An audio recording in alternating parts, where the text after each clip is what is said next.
आए हो निभाने जब किरदार ज़मीन पर, तो कुछ ऐसा कर चलो कि ज़माना मिसाल दे।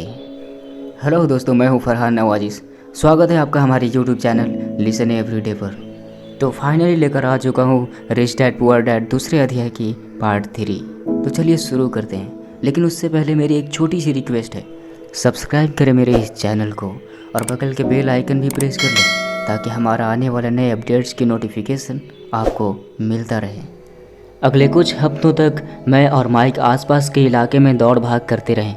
हम दरवाज़ों पर दस्तक देते थे और पड़ोसियों से कहते थे कि वे अपने इस्तेमाल किए हुए टूथपेस्ट ट्यूब हमारे लिए रख लें।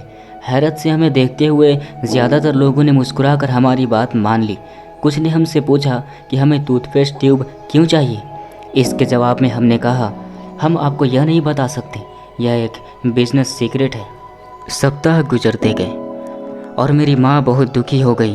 अपने कच्चे माल को इकट्ठा करने के लिए हमने जो जगह चुनी थी वह उनके वॉशिंग मशीन के ठीक पास थी, एक भूरे कार्डबोर्ड के डिब्बे में, जिसमें कभी केचप की बोतलें रखी रहती थीं। हमारे इस्तेमाल किए हुए टूथपेस्ट के ट्यूब्स की संख्या बढ़ने लगी। आखिर एक दिन माँ के सब्र का बांध टूट गया।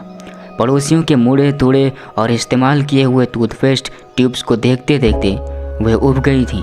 उन्होंने पूछा, तुम लोग कर क्या रहे हो? और मैं यह नहीं सुनना चाहती कि यह एक बिजनेस सीक्रेट है। इस कचरे को साफ कर दो या मैं इसे उठाकर बाहर फेंक देती हूँ। माइक और मैं उनके हाथ पैर जोड़े और उन्हें यह बताया कि जल्द ही हमारा कच्चा माल पर्याप्त जमा हो जाएगा और फिर हम उत्पादन शुरू कर देंगे। हमने उन्हें बताया कि हम कुछ पड़ोसियों का इंतज़ार कर रहे थे ताकि वे अपने टूथपेस्ट ख़त्म कर लें।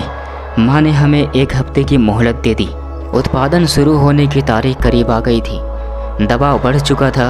हमारे वेयर हाउस के मालिक यानी मेरी माँ ने हमारी पहली पार्टनरशिप कंपनी को जगह खाली करने का नोटिस थमा दिया था। अब माइक का काम यह था कि वह पड़ोसियों को अपने टूथपेस्ट जल्दी ख़त्म करने के लिए कहे और साथ में यह भी जोड़ दे, दांत के डॉक्टरों का कहना है कि दिन में कई बार ब्रश करना चाहिए। मैं उत्पादन की प्रक्रिया को ठीक ठाक करने में जुड़ गया। एक दिन मेरे डैडी अपने एक दोस्त के साथ कार में बैठकर पोर्च में आए और उनके आश्चर्य का ठिकाना नहीं रहा जब उन्होंने वहां 9 साल के 2 बच्चों को उत्पादन की प्रक्रिया में पूरी गति से जुटे देखा। हर जगह बारीक सफ़ेद पाउडर बिखरा हुआ था। एक लंबी मेज़ पर स्कूल से लाए गए दूध के छोटे कार्टन थे और हमारे परिवार की हिजाबी ग्रिल लाल दहकते कोयलों के साथ अधिकतम गर्मी पर जल रही थी। डैडी सावधानी से चलकर हमारे करीब आए। क्योंकि हमारे उत्पादन की प्रक्रिया ने पोर्च पर करना कर लिया था, इसलिए उन्हें कार बाहर ही खड़ी करनी पड़ी। जब वे और उनके दोस्त पास आए तो उन्होंने कोयलों के ऊपर रखा एक स्टील का बर्तन देखा जिसमें टूथपेस्ट के ट्यूब पिघल रहे थे। उन दिनों टूथपेस्ट प्लास्टिक के ट्यूब में नहीं आते थे, ट्यूब शीशे के बने होते थे। एक बार पेंट जल जाने पर हम ट्यूब्स को स्टील के बर्तन में ढाल देते थे ताकि वह पिघल कर द्रव रूप में आ सके। इस पिघले हुए शीशे को हम छोटे छेद वाले दूध के कार्टनों में डाल रहे थे। दूध के इन कार्टनों में प्लास्टर ऑफ पेरिस भरा हुआ था। हर तरफ फैला सफ़ेद पाउडर प्लास्टर ही था जिसमें हमने पानी मिलाया था। जल्दबाजी में मैंने उसके बैग को गिरा दिया था और पूरी ज़मीन ऐसी लग रही थी जैसे वहाँ अभी अभी बर्फ़ का तूफान आया हो। दूध के कार्टन बाहरी बक्से थे जिसके भीतर प्लास्टर ऑफ पेरिस के सांचे थे। मेरे डैडी और उनके दोस्त हमें देखते रहे और हम पिघले हुए शीशे को प्लास्टर ऑफ पेरिस के क्यूब के ऊपर से छोटे से छेद में डालते रहे। मेरे डैडी ने कहा, संभल कर। मैंने बिना सिर उठाए हामी भर दी। आखिरकार जब शीशे को डालने का काम ख़त्म हो गया तो मैंने स्टील के बर्तन को नीचे रख दिया और फिर अपने डैडी की तरफ देखकर मुस्कुराया। उन्होंने हालांकि मुस्कान के साथ पूछा, तुम लोग क्या कर रहे हो? हम वही कर रहे हैं जो आपने बताया था, हम अमीर बनने जा रहे हैं।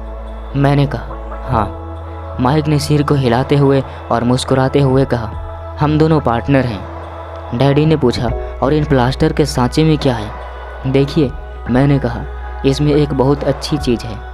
छोटे हथौड़े से मैंने सील को ठोका जिससे बाहरी खोल टूट गया। सावधानी से मैंने ऊपर के आधे प्लास्टर को हटाया और जस्ते का एक सिक्का बाहर गिर गया। मेरे डैडी ने कहा, हे भगवान, तुम लोग जस्ते के सिक्के ढाल रहे थे? बिल्कुल सही, माइक ने कहा।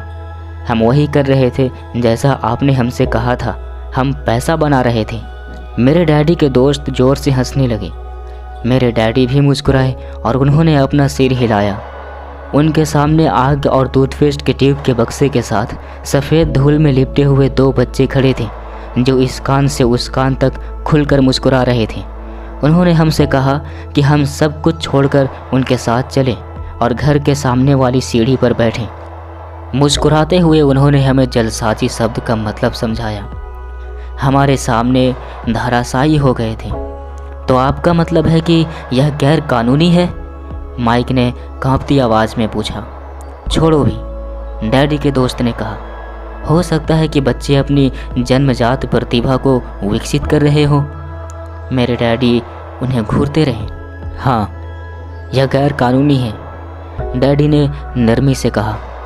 परंतु तुम लोगों ने यह साबित कर दिया है कि तुम में बहुत ज़्यादा रचनात्मक और मौलिक विचार हैं। इसी तरह आगे बढ़ते रहो, मुझे तुम पर गर्व है।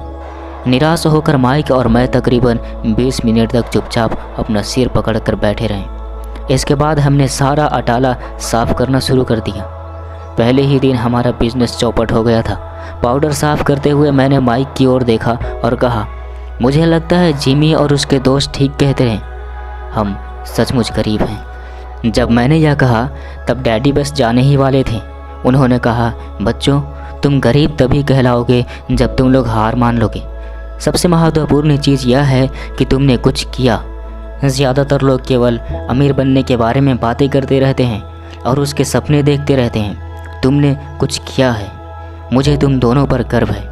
मैं एक बार फिर से यही कहूँगा, आगे बढ़े चलो, हार मत मानो। तो दोस्तों, आज के लिए बस इतना ही। अगर अभी तक आपने हमारा चैनल को सब्सक्राइब नहीं किया है तो सबसे पहले आप मेरे चैनल को सब्सक्राइब कर लें और बगल के बेल आइकन को भी प्रेस कर लें ताकि हमारे नए अपडेट्स का नोटिफिकेशन आप तक पहुंचता रहे। और तब तक के लिए अपना ख्याल रखें और सुनते रहें लिसन एवरीडे की ऑडियो बुक्स।